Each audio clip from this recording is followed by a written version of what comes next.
Ration card থকা প্ৰত্যেকটো পৰিয়ালে পাব ফ্ৰী গেছ চিলিণ্ডাৰ হয়। যিসকল ব্যক্তিৰ ৰেচন কাৰ্ড আছে তেওঁলোকৰ কাৰণে এই ভিডিঅ'টো অত্যন্ত গুৰুত্বপূৰ্ণ, কিয়নো যদি আপোনাৰ ঘৰত এখন ৰেচন কাৰ্ড আছে তেনেহ'লে কিন্তু আপুনি বিনামূলীয়াকৈ আপুনি গেছ চিলিণ্ডাৰ লাভ কৰিব। কেনেকৈ লাভ কৰিব? অনলাইনৰ জৰিয়তে এপ্লিকেশ্যন কৰিব নে অফলাইনৰ জৰিয়তে এপ্লিকেশ্যন কৰিব, সবিশেষ জনাম এইটো ভিডিঅ'ৰ জৰিয়তে। তাৰ আগতে সৰু এটা ৰিকুৱেষ্ট, যদি আমাৰ ইউটিউব চেনেললৈ প্ৰথমবাৰৰ কাৰণে ভিজিট কৰিছে প্লিজ চেনেলটো ছাবস্ক্ৰাইব কৰি বেল আইকনটো বজাই দিব আৰু ভিডিঅ'টো এটা লাইক কৰি দিব। সবিশেষ জনাই দি আছো কেনেকৈ আপুনি এপ্লিকেশ্যনখন কমপ্লিট কৰিব আৰু কেনেকৈ লাভ কৰিব। সো ভিডিঅ'টো সম্পূৰ্ণ শেষলৈকে চাই থাকিব আৰু বেছিকৈ শ্বেয়াৰ কৰি দিব যাতে প্ৰত্যেকটো ৰেচন কাৰ্ডৰ হিতাধিকাৰীয়ে এই আঁচনিটো ল'ব পাৰে, অৰ্থাৎ এই ফ্ৰী যি গেছ চিলিণ্ডাৰ আছে সেইটো প্ৰত্যেকজন ৰেচন কাৰ্ডৰ হিতাধিকাৰীয়ে যাতে এই আঁচনিটো ল'ব পাৰে। আৰু এটা ভাল খবৰ, এই আপুনি ফ্ৰী গেছ চিলিণ্ডাৰটো লাভ কৰাৰ কাৰণে কিন্তু আপুনি অনলাইন জৰিয়তে এপ্লিকেশ্যন কৰিব পাৰিব। আপোনাৰ হাতত থকা স্মাৰ্টফোনটোৰ সহায়তে কিন্তু এপ্লিকেশ্যন প্ৰচেছটো কমপ্লিট কৰিব লাগিব। আপুনি কতো যাব নালাগে, এটকাও আপোনাৰ খৰচ নহয়। জাষ্ট আপুনি এই ভিডিঅ'টো চাই কিনে আপুনি কিন্তু অনলাইন প্ৰচেছটো কমপ্লিট কৰিব পাৰিব। তাৰ কাৰণে আপুনি আপোনাৰ মোবাইল ফোনৰ যিকোনো এটা ব্ৰাউজাৰ অপেন কৰি ল'ব। মই গুগল ব্ৰাউজাৰটো অপেন কৰি লৈছোঁ। অপেন কৰাৰ পিছতে সাৰ্চ বাৰ সাৰ্চ কৰি দিব PMUY বুলি সাৰ্চ কৰি দিব। সাৰ্চ কৰাৰ লগে লগে প্ৰথমতে যিটো সাইট খুল যাব PMUY, তাত ক্লিক কৰি দিব। ক্লিক কৰাৰ লগে লগে এনেকৈ পেজটো শো হ'ব আৰু ৰাইট সাইডত ওপৰত দেখিব পাৰিব 3 লাইন আছে, তাত ক্লিক কৰি আপুনি ডেস্কটপ সাইটটো অন কৰি দিব। ডেস্কটপ সাইটটো অন কৰাৰ লগে লগে কিন্তু আপোনাৰ মোবাইলটো কম্পিউটাৰ আকাৰত কাম কৰিব ধৰিব আৰু অকণমান স্ক্ৰল ডাউন কৰিব। ডাউন কৰাৰ পিছতে ইয়াতে দেখিব পাৰিব হোম এবাউট, তাৰপিছত 3 নম্বৰ দেখিব পাৰিব apply for new Ujjwala PMUY connection. এইটো যিহেতু উজলা আঁচনিৰ জৰিয়তে এইটো ফ্ৰী গেছ চিলিণ্ডাৰটো লাভ কৰিব। সো এই 3 নম্বৰত যিটো অপশ্যন আছে apply for new Ujjwala PMUY connection, তাত ক্লিক কৰি দিব। ক্লিক কৰাৰ লগে লগে এনেকৈ পেজটো শ্ব' হ'ব আৰু ইলিজিবিলিটি ক্ৰাইটেৰিয়া যিবিলাক আছে সেইবিলাক আপুনি ইয়াতে ভালকৈ চাই ল'ব। তাৰপিছত ডকুমেণ্ট কি লাগিব এইখিনি আপুনি ভালকৈ এবাৰ চাই ল'ব। তাৰপিছতে ইয়াতে দেখিব পাৰিব অনলাইন পৰ্টেল, তাত ক্লিক কৰি দিব। অনলাইন পৰ্টেলত ক্লিক কৰাৰ লগে লগে ইয়াতে দেখিব পাৰিব ইন্ধন, তাৰপিছত ভাৰত গেছ আৰু ইয়াতে 3 নম্বৰত দেখিব পাৰিছে HP গেছ। 3টাৰ যিটো আপুনি ল'ব বিচাৰিছে সেইটো আপুনি ইয়াৰ পৰা চিলেক্ট কৰি দিব। মই এতিয়া HP গেছ কানেকশ্যনৰ কাৰণে এপ্লিকেশ্যন প্ৰচেছটো কমপ্লিট কৰি দেখুৱাই দি আছোঁ আৰু যাৰ কাৰণে মই HP গেছ যিটো আছে সেইটো ক্লিক হেয়াৰ টু এপ্লাই, তাত ক্লিক কৰি দিছোঁ। ক্লিক কৰাৰ লগে লগে পেজটো এনেকৈ শ্ব' হ'ব আৰু ইয়াতে দেখিব পাৰিব অকণমান স্ক্ৰল ডাউন কৰি ইয়াতে ৰেজিষ্ট্ৰেশ্যন আৰু কানেকশ্যন ৰিকুৱেষ্ট, কানেকশ্যন টাইপটো দেখিব পাৰিছে ৰেগুলাৰ কানেকশ্যন ৰেজিষ্ট্ৰেশ্যন। এইটো যিটো আছে এইটো চিলেক্ট কৰিলে কিন্তু আপুনি পইচা দি এইটো কিনিব লাগিব। আৰু 2 নম্বৰত দেখিব পাৰিছে উজলা বেনিফিচিয়াৰী কানেকশ্যন আৰু সেই 2nd নম্বৰ যিটো আছে এইটো টিকমাৰ লগাই দিব। আৰু এইটো টিকমাৰ লগোৱাৰ লগে লগে কিন্তু আপুনি সম্পূৰ্ণ বিনামূলীয়া কিন্তু গেছ চিলিণ্ডাৰটো লাভ কৰি দিব। সো 2 নম্বৰত যিটো বেনিফিচিয়াৰী উজলা বেনিফিচিয়াৰী আছে সেইটো আপুনি চিলেক্ট কৰি দিব। তাৰপিছতে অকণমান স্ক্ৰল ডাউন কৰিব। ডাউন কৰাৰ পিছতে ইয়াতে দেখিব পাৰিছে উজলা ইলিজিবিলিটি ক্ৰাইটেৰিয়া। এই ক্ৰাইটেৰিয়াবিলাক আপোনালোকে ভালকৈ এবাৰ পঢ়ি ল'ব।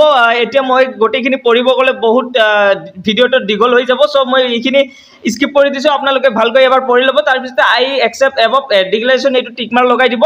তাৰপিছতে অকণমান স্ক্ৰল ডাউন কৰিব। ডাউন কৰাৰ পিছতে ইয়াতে দেখিব পাৰিব চাৰ্চ ডিষ্ট্ৰিবিউটৰ, আপুনি ক'ৰ পৰা এই গেছ চিলিণ্ডাৰটো ল'ব বিচাৰিছে আপোনাৰ সেইটো নেম ৱাইজ বিচাৰি উলিয়াব পাৰিব বা লোকেশ্যন ৱাইজ বিচাৰি উলিয়াব পাৰিব। আপুনি এই লোকেশ্যন ৱাইজ যিটো আছে সেইটো আপুনি চিলেক্ট কৰিব আৰু এইটোৰ সহায়ত কিন্তু আপুনি অতি সহজতে আপোনাৰ ওচৰত যিটো লোকেশ্যনৰ আপুনি য'ত বসবাস কৰি আছে সেইটোৰ ওচৰত যিটো গেছ এজেঞ্চি আছে তাৰ পৰা কিন্তু আপুনি অতি সহজতে এই নামটো কালেক্ট কৰি ল'ব পাৰিব। মই লোকেশ্যন ৱাইজত ক্লিক কৰি দিছোঁ। লোকেশ্যন ৱাইজত ক্লিক কৰাৰ লগে লগে ইয়াতে দেখিব পাৰিছে চিলেক্ট ষ্টেট, আপোনাৰ আছাম বুলি চিলেক্ট কৰি দিব। ষ্টেটটো চিলেক্ট কৰাৰ পিছতে তলত দেখিব পাৰিব ডিষ্ট্ৰিক্ট, আপোনাৰ যিটো ডিষ্ট্ৰিক্ট আছে সেইটো আপুনি ইয়াৰ পৰা চিলেক্ট কৰি দিব। ডিষ্ট্ৰিক্টটো চিলেক্ট কৰাৰ পিছতে ইয়াতে দেখিব পাৰিব ডিষ্ট্ৰিবিউটৰ, আপুনি ইয়াতে চিলেক্ট ডিষ্ট্ৰিবিউটৰ, তাত ক্লিক কৰি আপুনি ইয়াতে চিলেক্ট কৰি দিব যিটো আপোনাৰ লোকেশ্যন যিটো আপুনি ওচৰত পাব সেইটোৱে আপুনি ইয়াৰ পৰা চিলেক্ট কৰি দিব। মই এটা চিলেক্ট কৰি দি আছোঁ। তাৰপিছতে দেখিব পাৰিব নেক্সট, তাত ক্লিক কৰি দিব। তাৰপিছতে তলত ডিষ্ট্ৰিবিউটৰ ডিটেইলছটো ইয়াতে শ্ব' হ'ব। তাৰপিছতে অকণমান স্ক্ৰল ডাউন কৰি ইয়াতে দেখিব পাৰিব নেক্সট, তাত ক্লিক কৰি দিব। নেক্সটত ক্লিক কৰাৰ লগে লগে ইয়াতে দেখিব পাৰিব প্ৰধানমন্ত্ৰী উজ্জ্বলা যোজনা KYC এপ্লিকেশ্যন যিটো পেজ আছে, যিটো আপোনাৰ এপ্লিকেশ্যন ফৰ্ম আছে এইটো ইয়াতে শ্ব' হ'ব। প্ৰথমতে দেখিব পাৰিছে আধাৰ নাম্বাৰ, ইয়াতে আপোনাৰ আধাৰ নাম্বাৰটো বহুৱাই দিব। তাৰপিছতে ইয়াৰ ডিটেইলছ ফুল নেমটো ইয়াতে ফাৰ্ষ্ট নেম, তাৰপিছতে মিডিল নেম আৰু যদি লাষ্ট নেম আছে ইয়াতে বহুৱাই দিব। তাৰপিছতে ডেট অফ বাৰ্থ যিটো আছে সেইটো আপুনি আপোনাৰ আধাৰ কাৰ্ডৰ পৰা এইটো বহুৱাই দিব। তাৰপিছত চিলেক্ট কাষ্টত ক্লিক কৰি আপোনাৰ জেনেৰেল নে আদাৰ্ছ নে SC নে ST যিটো হয় সেইটো আপুনি ইয়াৰ পৰা চিলেক্ট কৰি দিব। তাৰপিছতে ration card details state of issue এইটো আসাম অলৰেডি সিলেক্ট হৈ থাকিব ৰেশন ইস্যু ডেট এইটো আপুনি ৰেশন কাৰ্ডত পাই যাব তাৰপিছত ৰেশন কাৰ্ড নাম্বাৰ যেটো আছে সেইটো আপুনি আপোনাৰ ৰেশন কাৰ্ডখনতে পাই যাব এইখিনি আপুনি ফিল কৰি লোৱাৰ পিছতে তাৰপিছত তলত দেখিব পাৰিব connection address contact information address should be same as the POA document provided আপুনি লোকেশ্যন টাইপটো ইয়াতে দিব লাগিব ৰুৰেল নে আৰবান যদি আপুনি গাঁৱত বসবাস কৰি আছে তেনেহলে ৰুৰেল দিব যদি আপুনি চহৰত বসবাস কৰি আছে তেনেহলে আৰবান যেটো আছে সেইটো আপুনি সিলেক্ট কৰি দিব আমি যেহেতু গাঁৱত বসবাস কৰি আছো ইয়াতে ৰুৰেলটো সিলেক্ট কৰি দিছো কৰাৰ পিছতে ইয়াতে দেখিব পাৰিব হাউস নাম্বাৰ বিল্ডিং নাম্বাৰ সিটি টাউন ষ্টেট ইমেইল আইডি থাকিলে দিব পাৰে নাথাকিলে একো কথা নাই দেখিব পাৰিছে অফিস ফোন ইয়াতে এটা মোবাইল নাম্বাৰ দিব পাৰে তাৰ পিছতে particular of bank account Aadhaar number ইয়াতে আকৌ আপুনি বহুৱাই দিব তাৰ পিছতে IFC কোড নাম্বাৰ যেটো আপোনাৰ পাসবুকত পাই যাব সেইটো আপুনি ইয়াতে বহুৱাই দিব বেংক ব্ৰাঞ্চটো ইটো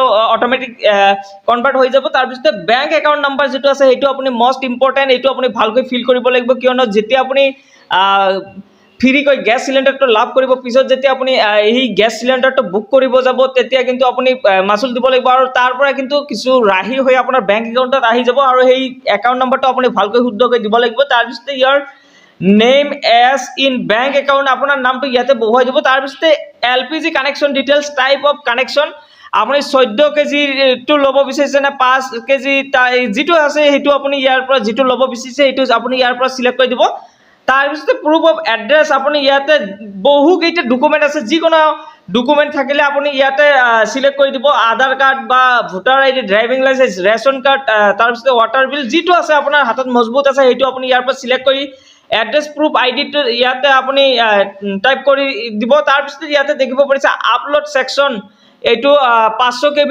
ভিতৰত হ'ব লাগিব JPG বা PNG PDF ফৰম্যাটত হ'ব লাগিব এইটো আকৌ প্ৰথমতে আপুনি মিলাই ল'ব এই ডকুমেন্ট কিনি আপুনি সাইজটো মিলাই লৈ কিনে কিন্তু আপুনি এই অনলাইন এপ্লিকেশনখন কমপ্লিট কৰিব ধৰিব নহলে কিন্তু আকৌ আপোনাৰ এই ডকুমেন্ট খিনি মিলোৱাতে বহুত টাইম যাব আৰু এইটো পেজটো ক্লোজ হৈ যাব প্ৰথমতে আপুনি ডকুমেন্ট সাইজ খিনি মিলাই ল'ব আধাৰ কাৰ্ডটো ইয়াতে আপুনি আপলোড কৰি দিব তাৰ পিছতে এড্ৰেছ প্ৰুফত যেটো আপুনি সিলেক্ট কৰিছে ভোটাৰ আইডি বা ৰেশন কাৰ্ড নে ড্ৰাইভিং লাইসেন্স যেটো আপুনি সিলেক্ট কৰিছে সেইটো ইয়াতে সিলেক্ট কৰি আপুনি ইয়াতে আপলোড কৰি দিব তাৰ পিছতে পাসপোৰ্ট সাইজ এটা 50 KB ৰ ভিতৰত আপুনি এটা পাসপোৰ্ট সাইজ আপোনাৰ ফটো লাগিব তাৰ পিছতে ৰেশন কাৰ্ড যেটো অল ফ্যামিলিৰ এটা এনএক্সাৰ আছে সেইটো ইয়াতে আপুনি অনলাইন দোকানৰ পৰা এইটো উলিয়াই এইটো আপলোড কৰি দিব লাগিব তাৰ পিছতে ডিটেইলছ অফ ফ্যামিলি মেম্বাৰ আপোনাৰ ফ্যামিলি মেম্বাৰছৰ কিমানজন আছে বা কি আধাৰ কাৰ্ডৰ নম্বৰ গোটেইখিনি ইয়াতে ফিল কৰি দিব তাৰ পিছতে ডিক্লাৰেশ্যন যেটো আছে সেইটো ইয়াতে ডিক্লাৰেশ্যন আই একসেপ্ট এবভ ডিক্লাৰেশ্যন এইটো টিক মাৰ লগাই দি তাৰ